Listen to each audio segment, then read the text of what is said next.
Bismillahirrahmanirrahim. Assalamualaikum warahmatullahi wabarakatuh.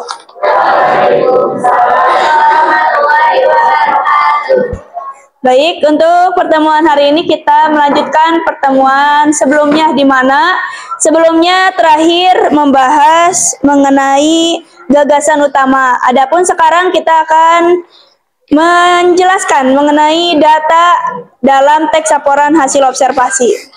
Silakan diamankan terlebih dahulu buku dan LKS-nya. Kita akan belajar untuk menemukan data itu seperti apa sih dan bagaimana.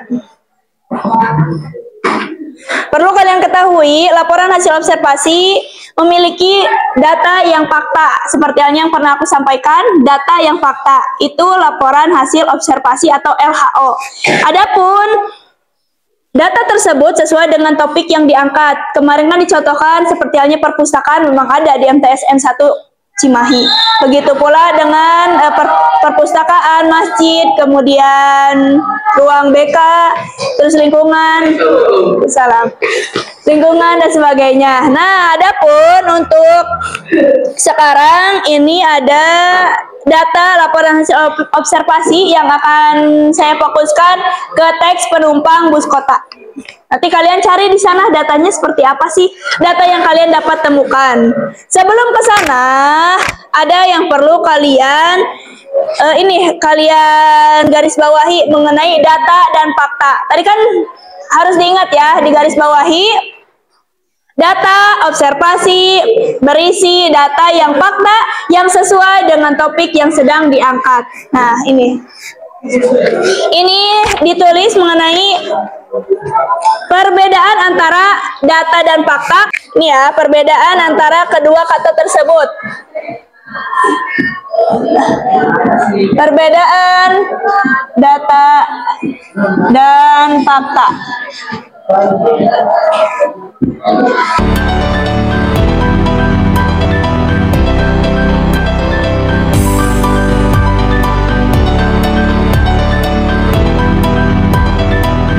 Baik, silakan kalian lihat di halaman 10 atau di halaman 9 mengenai data di halaman 10.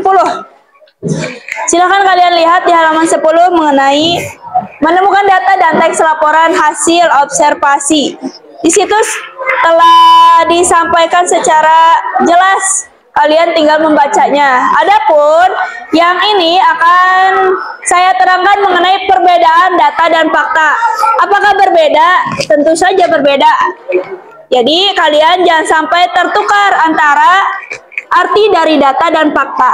Ini telah ditulis tadi oleh kalian bahwasannya perbedaan data dan fakta, data itu kalau menurut Kamus Besar Bahasa Indonesia atau KBBI, di mana merupakan kumpulan informasi atau keterangan yang benar dan nyata. Garis bawahi, ingat, setiap data itu sifatnya benar dan nyata. Data itu sendiri dibedakan menjadi dua, yaitu data berbentuk angka dan tidak berbentuk angka. Contoh pertama, data berbentuk angka yang disebut nama lainnya kuantitatif. Contohnya, bus yang dimiliki perusahaan Transkota berjumlah 45 buah. Kenapa dikatakan berbentuk angka? Karena ini diberitahukan, oh ternyata perusahaan Transkota memiliki bus yang berjumlah 45. Jadi menginformasikan jumlah dari perusahaan Transkota itu sendiri gitu. Tergambar untuk data. Nanti contoh di sinilah ruang lingkup ini. Jumlah siswa dan siswi yang tidak hadir pada hari Selasa ini sebanyak 5 orang. Nah, diketahui kan? Jadi sifatnya diketahui jumlahnya, baru itu disebut. Nah, ini baru disebut data berbentuk angka. Kalau misalkan ketika kita baca dan kita tahu jumlahnya gitu, atau kita mengetahui angka yang tertera atau jumlah yang terlihat, ketika kita ketahui maka itu disebut data yang berbentuk angka gitu. Begitupun ini, kelas ini ada berapa orang? Nah, kelas 8I berjumlah siswa-siswi kelas 8I berjumlah 32 orang. Itu data apa? data angka apa tidak nah angka, karena ada angkanya yang disampaikan gitu, dan ada istilah jumlahnya gitu. Adapun data yang tidak berbentuk angka itu lebih ke penyampaian atau lebih ke pernyataan yang disampaikan. Contoh ini, pemilik perusahaan Transkota bernama Irwan Jaya. Nah, ini kan datanya apa? Datanya diketahui bahwa perusahaan pemilik Transkota itu yang bernama Irwan Jaya. Gitu. Jadi diketahuinya itu doang. Ini nih. Kan fungsi data tuh untuk kita mengetahui. Begitu ya, mengetahui teks laporan hasil observasi yang kita selidiki. Jangan sampai kalian tidak mengetahuinya gitu. Jangan sampai gitu. Ini contoh yang data tidak berbentuk angka. Contoh gambaran di sekitar sininya. Pembelajaran bahasa Indonesia di kelas 8I digantikan oleh mahasiswa IKIP Siliwangi. Kan itu pernyataan. Nah, tidak ada angkanya kan? Kecuali kalau bisa berbentuk angka apa? Ditambahin. Pembelajaran bahasa Indonesia di kelas 8I selama 1 bulan digantikan oleh mahasiswa IKIP Siliwangi. Kan kalian bingung, ini maksudnya mana? Angka apa tidak berbentuk angka? Karena kan itu ada 1 bulan. Nah, ini kan tidak menunjukkan angkanya. Begitu. Jadi ini kan tidak menunjukkan angka, bahwa di sini tuh udah jelas. Oh, ternyata ketika kita baca ini tuh nama pemilik perusahaan teh Irwan Jaya gitu. Kalau ini mah tergambarkan, oh, jumlahnya 45 bus yang terdapat di perusahaan Transkota gitu. Jadi ketika membaca hal tersebut atau teks yang kita baca bisa memberikan informasi ini nih, data. Apakah harus ada dua-duanya datanya? Nggak usah, minimal bisa mewakili gitu. Karena, kenapa sifatnya harus? Karena ingat, data kan sifatnya benar dan nyata. Minimal kalian bisa menyampaikan salah satunya. Ketika kalian udah menyampaikan ini juga udah terwakili, atau ini saja juga sudah gitu. Agak tergambar ya. Nanti kalian bukan membuat nanti yang akan aku dampingi untuk mencari data ini, tapi membaca dan kalian temukan dalam bacaan tersebut. Sekarang maju ke fakta. Kalau fakta sendiri apa? Di Kamus Besar Bahasa Indonesia, fakta adalah hal, keadaan, peristiwa yang merupakan kenyataan atau yang benar-benar terjadi. Contoh kecilnya kan ini udah dijelaskan ya. Warga negara ini kan udah dijelaskan. Nah, ini udah. Ini diambil dari contoh teks laporan hasil observasi yang berjudul Sepeda Motor Indonesia. Yang ini. Adapun yang ini diambil dari bus penumpang bus kota. Gitu. Nah, yang ini kan pernyataan juga sama yang sifatnya fakta. Apakah hampir sama dengan ini? Ya tidak, yang data tidak berbentuk angka tidak. Kenapa? Karena ini lebih ke, yang mengandung fakta tuh lebih ke keputusan lah. Contoh, kalau di daerah sini atau di MTSN 1 Cimahi, siswa dan siswi Madrasah Sanawiyah Negeri 1 Cimahi selalu melaksanakan kebiasaan sholat duha dan senam di hari Jumat. Dah, itu fakta. Fakta, kan ingat, fakta tuh apa sih? Kembali lagi, keadaan atau peristiwa. Kalau setiap keadaan dan peristiwa pasti itu sering terjadi sifatnya dan terus berulang-ulang, maka bisa dikatakan fakta. Terus kalau misalkan yang lain bagaimana? Ada yang bisa mencontohkan? Kalau misalkan masih ini, bisa dipikirkan terlebih dahulu lah. Minimal kalian udah tergambar dulu lah, biar kalian bisa membuat dan membedakan kata data atau kalimat dari sifatnya data dan kalimat yang sifatnya fakta. Ada yang mau ditanyakan sampai sini? Gitu ya, ini mengenai perbedaan data dan fakta.